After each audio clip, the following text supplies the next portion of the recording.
Hey there, I am Lakita Brooks, your social impact speaker and strategist. Welcome to Social Impact Sundays, where we have massive impact that leads to income. And today, oh my goodness, we have an amazing guest. We have Tamara. She is a holistic social worker and trainer. She does a lot of amazing things. She's done project management, she's in business. Welcome. Thank you. Thank you. I'm honored to be here.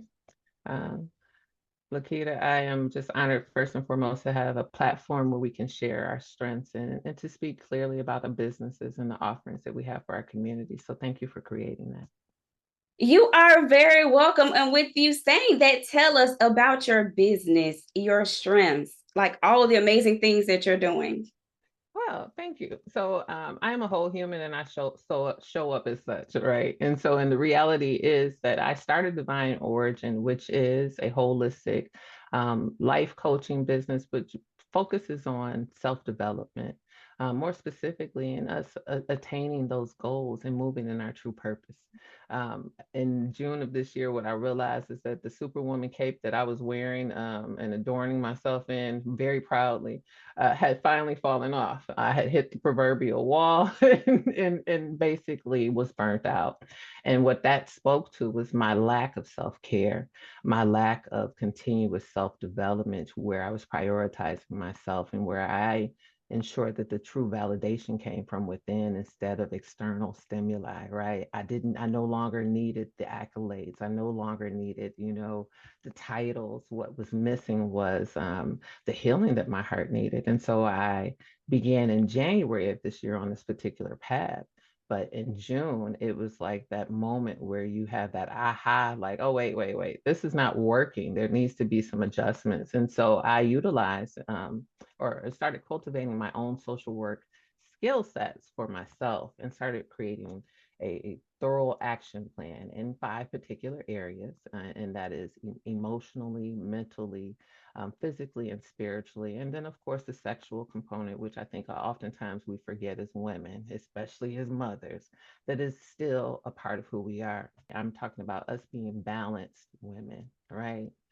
Not too heavy in the masculine side, but not too feminine where we're docile, but the balance of such.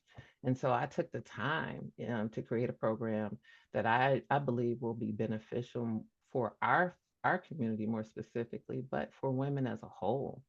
Coming back to the truth of who we are is needed. And so at this point in time, we are constructing online courses, which, is kind of a la carte where you can purchase the courses in the areas in which you need, whether that is in your physical life where you're not moving as much as you'd like and you want to reconnect with your body and become healthier version of yourself, or whether it's the emotional aspect where you haven't dealt with those childhood traumas and this is a healthy and safe way in which you can unpack those the shadow bags that everyone seems to be carrying around. Erica Badu spoke very clearly about the fact that some of us need to pack light, and so this is a program that ensures that we have the ability to unpack all of the collective baggage, also taking into consideration epigenetics and how that directly affects us, that some things are passed down in our genes. And grandma did it this way because that's how grandma was taught. And so unpacking that to ensure that we have accurate knowledge based in studies and science, but also in experiential knowledge, right? It's a balance between the two. I'm Yeah, passionate about this because I'm passionate about us. definitely. And what advice would you give to the women who are being the super woman right now and they're still wearing their cape? What would you say to them right now? It's the whole proverbial saying, put on your face mask first, right? You cannot save, protect, stand up for anyone if you're not standing up for yourself. And so, first and foremost, love you, and apply self care and be very specific in the application of self care, right? It's not just going to get a mani and a pedi. Sometimes it requires that we sit in silence. Sometimes it requires that we pray. Sometimes it requires that we just give gratitude. and to ourselves. Thank you, Tamara, for showing up today. Thank you, Tamara, for eating this food that nurtures our body. So be creative, but be intentional in regards to your self-care. Yeah, that's powerful. Like being intentional and it's not always everything that's external. There's also those elements that are internal.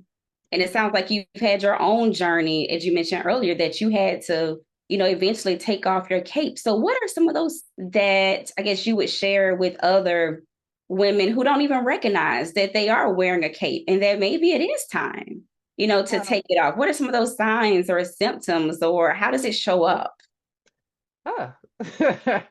So for some reason, Black women have, and I'm speaking specific to my own experience, but we as Yeah. Black women, we have this unrealistic expectation that we are supposed to show up and be the doers and the givers. And unfortunately, the imbalance is simple. It's that we are overgivers. We've been trained and kind of fashioned to be such.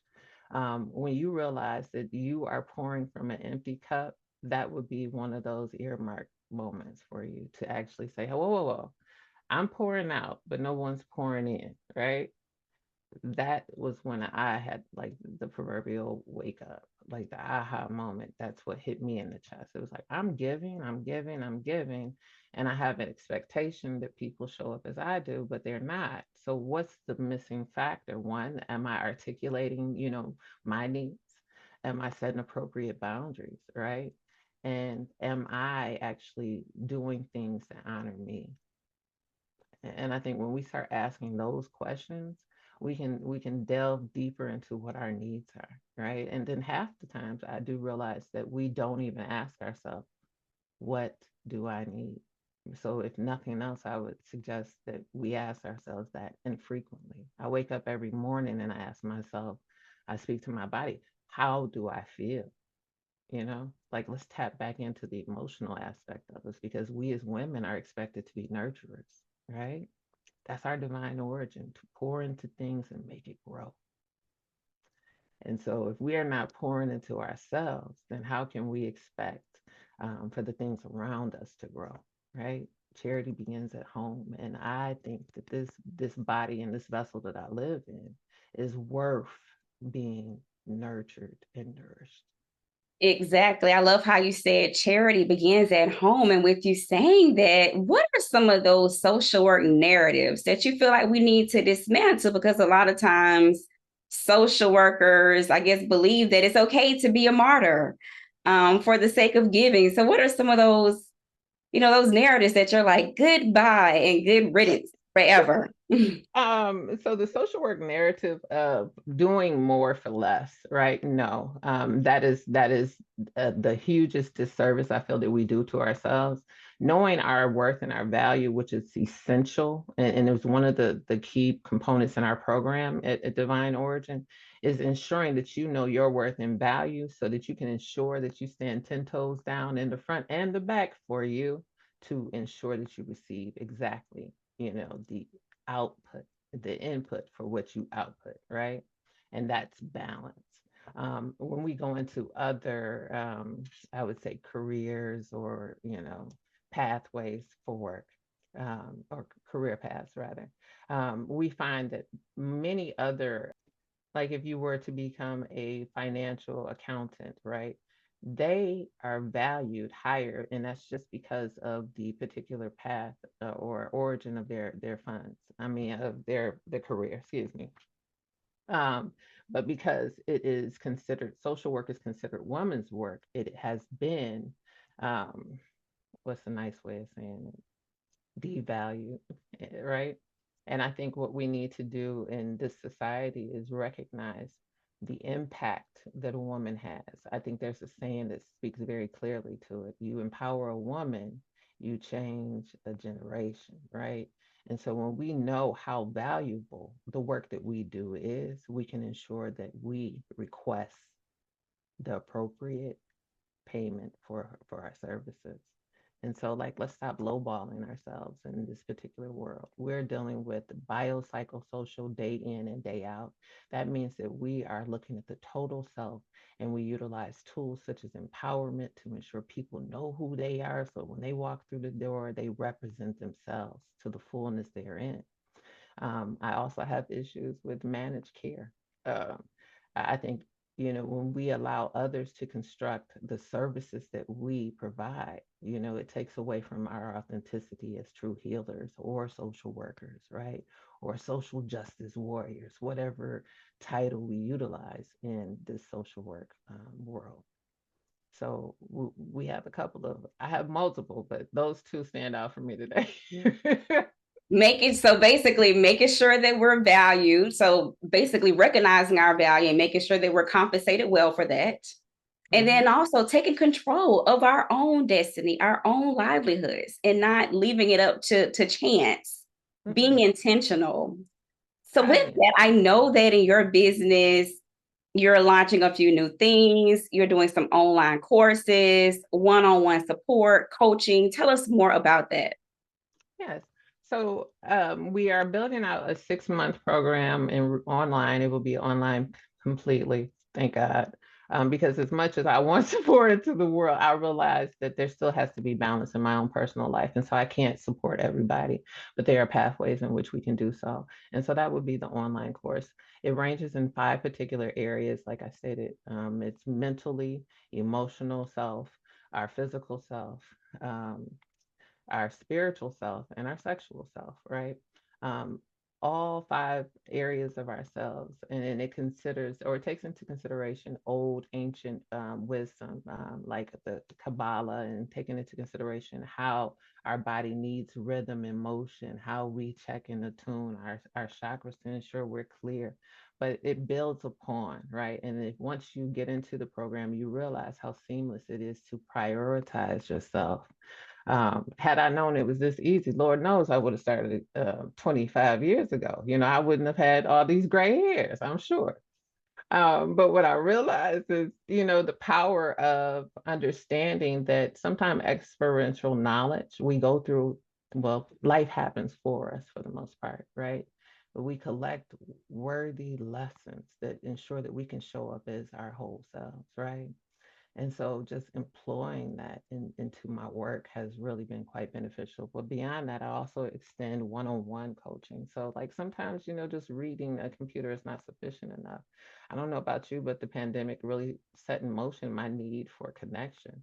And so I wanted to extend the option for individuals to work directly with me. I'm a community person. I believe in Ubuntu, which speaks very clearly to I am because you are, right? Which means that we are interconnected. And so we as a collective are dependent upon one another in some means or fashion. And we're stronger, like the 3-chord string, right? Where 2 or more gathered together in my name, I'm in the presence. I'm spiritual. So Mhm. like, so I speak truth to what has ensured that I have the solid foundation. And so understanding the power of people and a collective people, that a healed collective people is really my whole purpose. Us knowing who we are inside and out, right?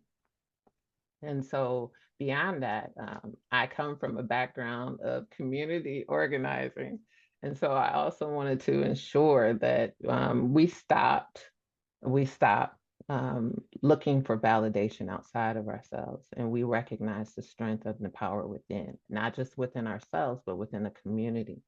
And so I also intend upon doing like some community um, support with like 3-day helps, so we can shift our mindset and have action plans to actually allow us to move forward.